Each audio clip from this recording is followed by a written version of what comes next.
अस्सलाम वालेकुम, welcome back to innovate IT zone. आज का जो हमारा लेक्चर है वो है एचटीटीपी रिक्वेस्ट और हमारे पास है एचटीटीपी रिस्पॉन्स। ठीक है, ये दोनों के दोनों हमारे आउटलाइन के बहुत इंपॉर्टेंट शॉर्ट वाइज टॉपिक हैं। अगर हो सके तो लॉन्ग वाइज में भी पूछे जा सकते हैं, लेकिन उम्मीद है कि ये शॉर्ट वाइज ही पूछे जाएंगे और बहुत इंपॉर्टेंट है।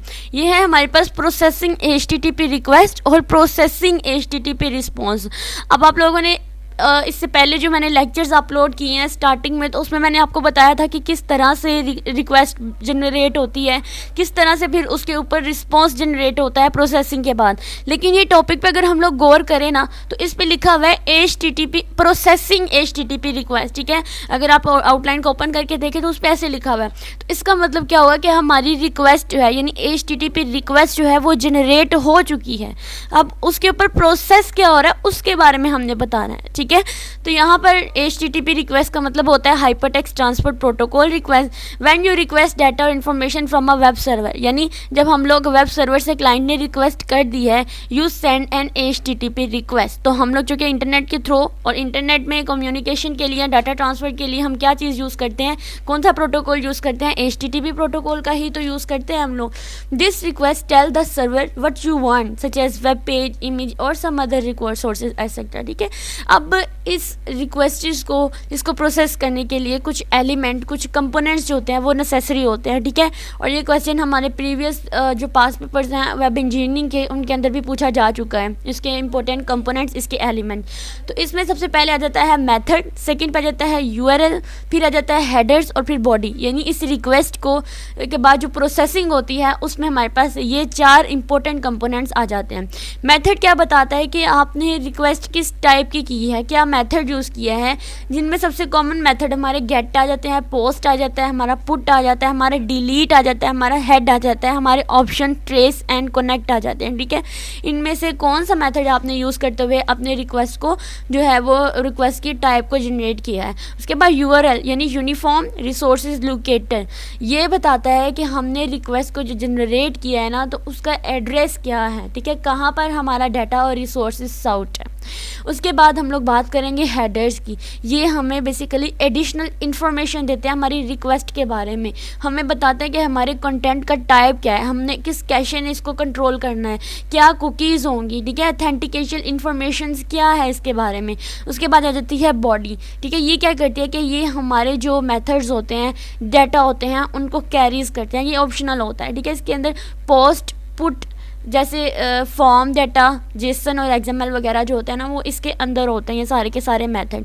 अब रिस्पॉन्स को पढ़ने से पहले मैं आपको इस प्रोसेसिंग HTTP रिक्वेस्ट को ना बहुत ही ज़्यादा सिंपल एग्जांपल से अंडरस्टैंड करवाना चाहती हूँ। सबसे पहले तो आप लोगों ने क्या करना है कि यहाँ पर एक एग्जांपल ले लें कि ये हमारे पास जो है ना वो एक लाइब्रेरी है। ठीक है, और ये हमारे पास एक लाइब्रेरी है और यहाँ पर हमारी जो है ना वो लाइब्रेरियन बैठी होती है। ठीक है, और ये हमारे पास क्या है, कंप्लीट लाइब्रेरी है। ये हमारी लाइब्रेरियन का टेबल है जहाँ हमारी लाइब्रेरियन जो है वो बैठी होती है।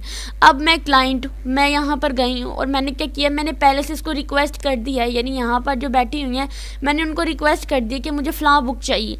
अब वो क्या करेंगी, मेरी रिक्वेस्ट तो चलेगी, अब वो मेरी इस रिक्वेस्ट के ऊपर प्रोसेस करेंगी, जिसको हम क्या बोलते हैं कंप्यूटर लैंग्वेज के अंदर प्रोसेसिंग HTTP रिक्वेस्ट। ठीक है, यहाँ पर मैंने इसको रिक्वेस्ट कर दिया है, तो वो जो उस रिक्वेस्ट के ऊपर प्रोसेस करेगी उसको हम बोलते हैं प्रोसेसिंग HTTP रिक्वेस्ट। ठीक है, अब क्या करेगी कि वो सबसे पहले कुछ प्रोसेस करेगी, उसमें देखेगी कि मैंने कौन सा मेथड यूज़ करते हुए ये रिक्वेस्ट की है, फिर वो देखेगी इसका एड्रेस क्या है। ठीक है, यानी वो देखेगी कि मैंने इसको रिक्वेस्ट की है, फिर उसके बाद वो अथेंटिकेट करेगी।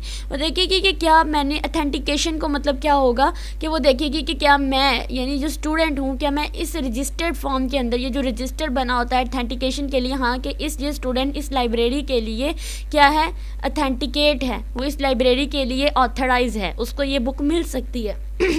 उसके बाद वो देखेगी कि जो रिक्वेस्ट मैंने की है, जो बुक मैंने मांगी है, वो बुक की टाइप क्या है। ठीक है, वो बुक के ऊपर देखेगी कि किस तरह की बुक मुझे चाहिए।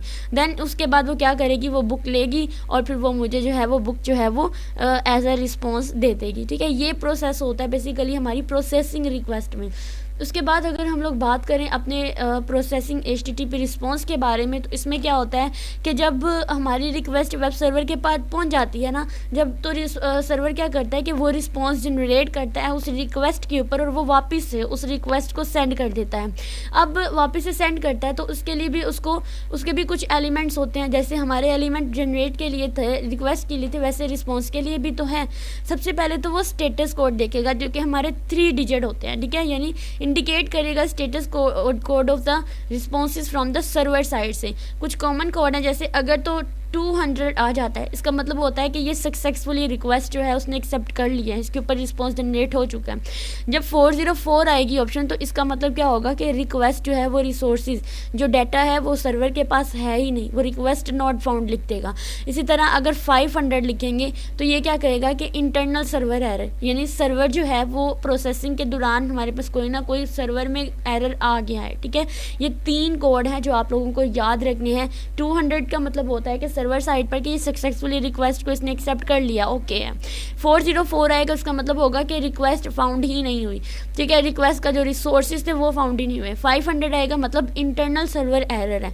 उसके बाद हेडर्स को चेक करेगा, ठीक है, एडिशनल अपने रिस्पॉन्सेज के अंदर भी वो अपने हेडर्स को इंक्लूड करेगा, जिस तरह रिक्वेस्ट में था कि क्या कंटेंट टाइप क्या है, कैशे कंट्रोल है, कुकीज़ है, ऑथेंटिकेशन इन्फॉर्मेशन, तो सर्वर साइड पे भी सेम यही होगा। उसके बाद बॉडी आ जाएगी, तो ये भी इंफॉर्मेशन जो है हमारी ऑप्शनल इन्फॉर्मेशन डालेगा। जो रिस्पॉन्स जनरेट किया होगा ये बॉडी उसको कैरी करके हमारे जो रिक्वेस्टेड क्लाइंट थे उनके पास वो जो है रिस्पॉन्स प्रोसेस करके ले जाएगा, ठीक है। यानी रिस्पॉन्स जनरेट हो चुका है, अब उस रिस्पॉन्स के ऊपर क्या क्या प्रोसेसिंग हुए हैं, उसके एलिमेंट क्या है, वो ये चीज़ें जनरेट करेगा। जैसे इसकी भी रियल वर्ड एग्जाम्पल हम लोग समझ लेते हैं कि मान लीजिए कि हमने एक ऑनलाइन शॉपिंग के लिए ना एक ऑर्डर दे दिया है, हमने तो ऑर्डर दे दिया, अब उसने क्या किया, अब रिस्पॉन्स पे क्या होगा कि उसके पास इतनी सारी चीज़ें जो हैं वो अवेलेबल हैं। अगर तो वो जो रिक्वेस्ट क्लाइंट ने भेजी है, जो रिक्वेस्ट ऑनलाइन शॉपिंग में आई है, अगर तो वो फाउंड हो जाती है, तो उसको यानी सर्वर को क्या, सर्वर साइड पे उसको क्या मैसेज मिलेगा, 200, यानी कि ये रिक्वेस्ट जो है वो सक्सेसफुली एक्सेप्ट हो चुकी है और ये रिसोर्सेज हमारे पास अवेलेबल हैं। अगर तो वो रिसोर्सेज जो हैं वो उस ऑनलाइन शॉपिंग के अंदर नहीं है अवेलेबल, तो उसको 404 आ जाएगा, ठीक है, एरर आ जाएगा कि ये रिक्वेस्टेड रिसोर्सेज जो है वो हमारे अंदर फाउंड नहीं हो रहे हैं। अगर तो 500 आ जाएगा तो मतलब हमारी ऑनलाइन शॉपिंग में ही कोई ना कोई एरर है, और जैसे ही रिक्वेस्ट प्रोसेस हो रही थी, एक्सेप्ट हो रही थी, देन उसी दौरान कोई ना कोई एरर आ गया है, ठीक है, जैसे कोई इंटरनेट एरर भी आ सकता है। तो इसी तरह से हमारी जो है पीछे बैकएंड पे ये प्रोसेस होते हैं, आप लोगों को इनको भी याद रखना है। और आप एज ए एग्जाम्पल भी अगर आपसे नहीं भी पूछते और आपको कोई भी डाटा याद नहीं आ रहा, अगर आप इन एग्जांपल को याद रखते हैं ना, तो आप इन एग्जांपल के थ्रू भी अपने पॉइंट्स जनरेट करके पेपर में इसको रिस्पॉन्स कर सकते हैं। Thank you.